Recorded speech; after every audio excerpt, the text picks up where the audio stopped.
What up guys, in today's video I'm going to be giving my post-fight thoughts on yesterday's performance, yesterday's big fight that took place in Texas. You had Canelo Alvarez winning the WBO junior middleweight title by beating Liam Beefy Smith. It was a very interesting fight. It was a great performance from Canelo, but I also got to give credit to Liam Smith because he came to fight regardless of that tight defense or tucking up his guards at the top. He was able to make the fight exciting. Well, it went like 9 rounds, but he did make it exciting to say the least. Canelo, really, it was a fight that Canelo was going to win anyway. He was the favourite. Liam Smith, obviously being from Liverpool, it was his third defence of his WBO junior middleweight title.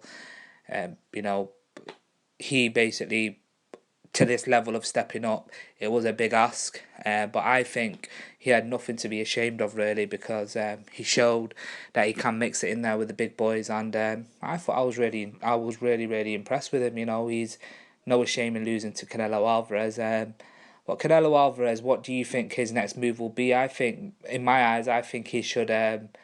He's said, "Oh, I'll fight Golovkin. Oh, I offered him £10 million. We offered him £10 million, and he rejected it." I still believe that Golovkin and Canelo is the biggest fight out there, and I still believe, and I just have this feeling that I could see Canelo losing against Golovkin. Golden Boy Promotions are very clever. They know that taking this fight with Triple G itself will be a very dangerous fight, to say the least. Canelo's got the movement and the skill to possibly take it on points, but I see Golovkin cutting the ring off and putting Canelo on the back foot for a majority of the fight, if it ever does take place. Another fight itself would be interesting, would be the Charlo twins. The WBC and the IBF junior middleweight titles they've got. Another interesting fight would be Erislandy Lara. But with Erislandy Lara, he fought him the first time, he used his movement.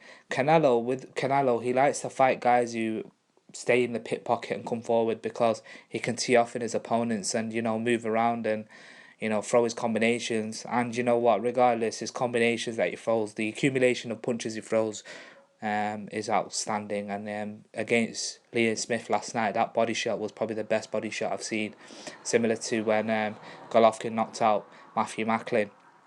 But in general, I was quite impressed with Canelo in general. I thought he did really well. He stuck to a very good game plan. He made it exciting. Liam Smith putting the pressure on him, applying intelligent pressure, trying to bring the fight to Canelo.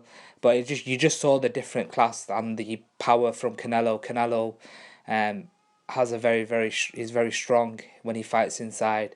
And not only that, most opponents that have faced Canelo have said that he hits very hard. So now it'll be interesting to see. I really want to see Golovkin and him, though. I think that's the biggest fight, and them two guys, they need to make the fight happen.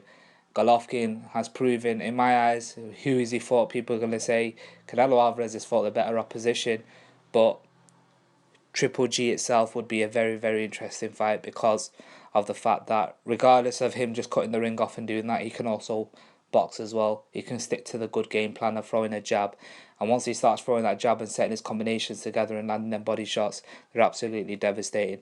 But an interesting fight. It'll be a great fight to watch. But let me know what you guys think. What do you think Canelo's next move would be? And do you think he'll move up and face Golovkin, or do you think he'll target Charlo twins and Erislandy Lara? Remember to subscribe to the YouTube page, Triple B Boxing TV. Thank you.